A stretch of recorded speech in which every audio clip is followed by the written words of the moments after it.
Establishing expectations is a critical step to getting your remote team off to the right start. Welcome to Getting the Most from Your Remote Team, a 4-part series on managing virtual teams developed for Albemarle County based on research from Harvard Business School, UVA's Darden School, and the Society for Human Resource Management.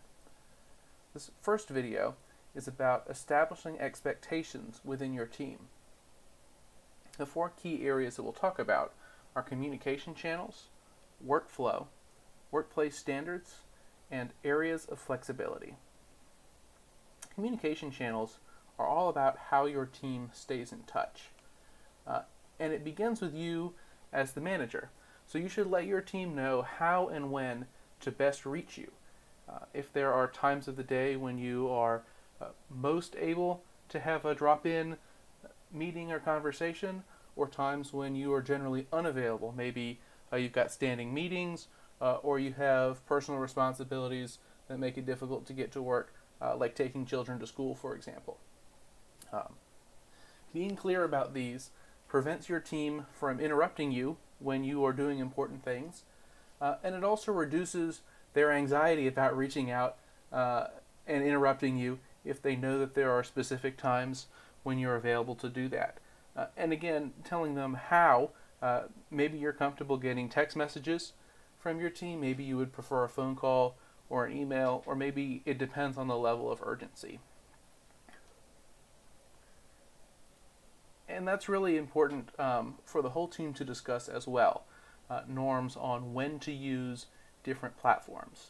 For example, if you've got some information that may be longer than a brief message, maybe you'd like to have people take some time to think about it before responding, or maybe you'd like it in writing. Email is a good way to communicate. If you want real-time communication and feedback and input from a number of people across your team, a video meeting is a good way to go. And again, you can establish norms on whether you'd like to ask people to turn their cameras on if possible, and so that they can see each other's faces, that sort of thing. Using the chat function in Teams or text messages are also good ways to send short updates or ask quick questions and get a real-time response. Again, different situations call for different methods, but you just want to make sure that everyone on your team is comfortable with all of the platforms that you've mutually agreed on to use. Sometimes if you have a member of your team who is older and less comfortable with technology, or maybe simply someone who's new to the team and hasn't used that platform before, make sure that they are not only able to use it, but comfortable using it, so that they don't feel left out, both socially and also so they don't miss something important that you need them to know for work. Establishing expectations around how your team gets their job done is important. And this is another area where you can listen to your team, hear what they need, what they expect, so that you can support them without micromanaging. One good way to do this is by establishing benchmarks within projects. And you can tailor this to the specific mission of your team or department within the organization. But it's a good reminder that the final product is not your only goal with many of your projects. It gives you a chance to think about sort of step by step, how do we get projects done? What do we do because it's a critical function of how we serve our organization? And what things are sort of, we do them because we've always done them this way.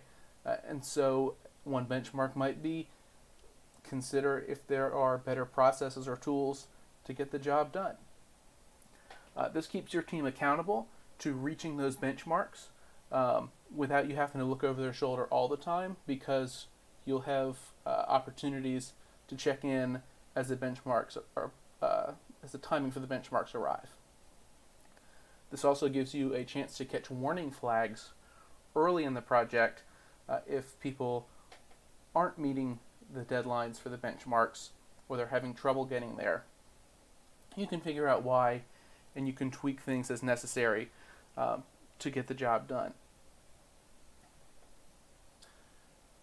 Another item that you can use within workflow is keeping track of individual responsibilities.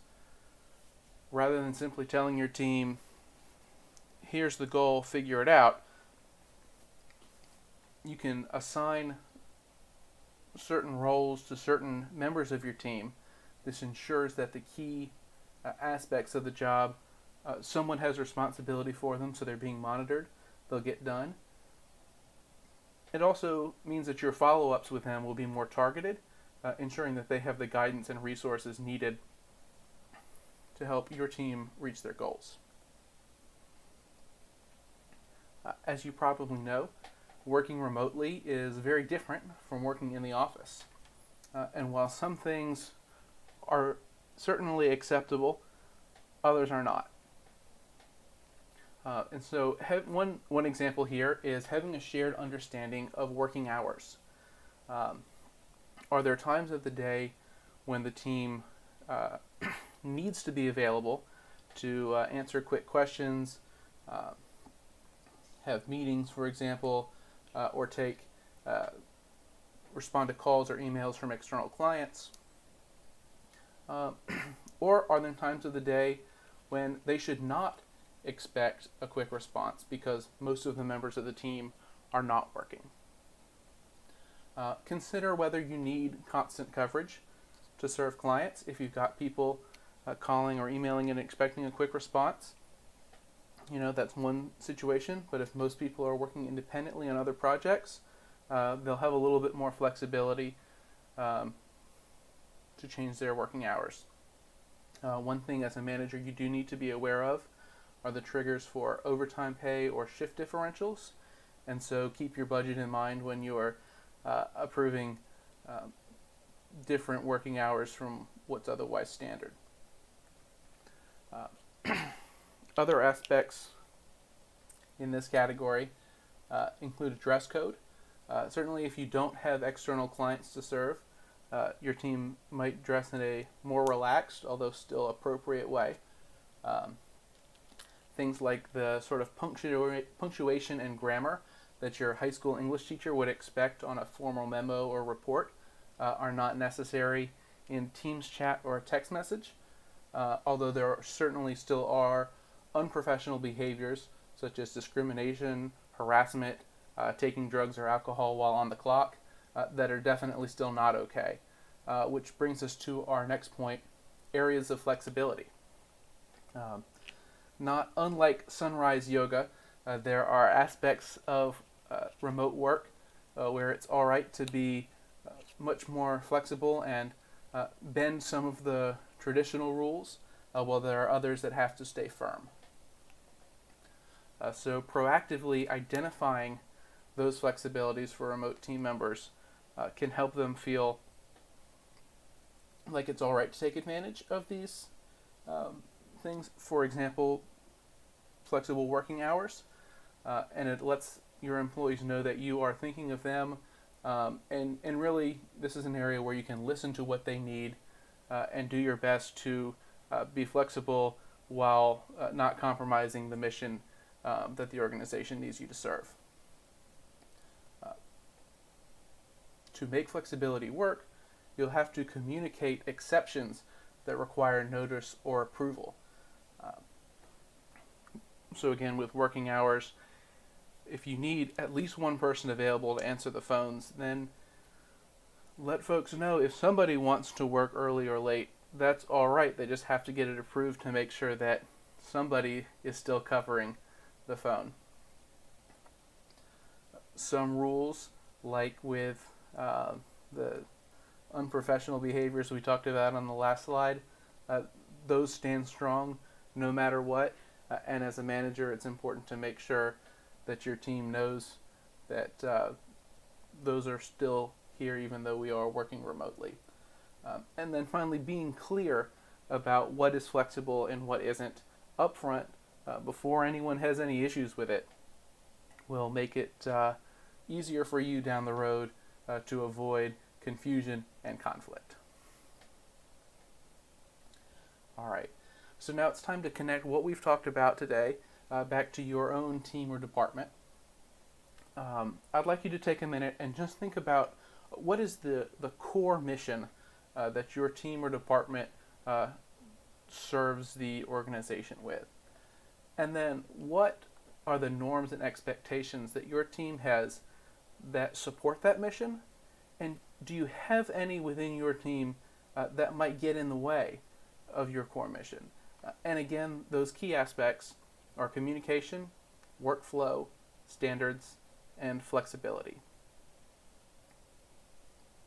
So take a minute, maybe even write it down, and then take those thoughts back to your team and communicate with them about how you can incorporate some changes to make your team work better for you and for all of us.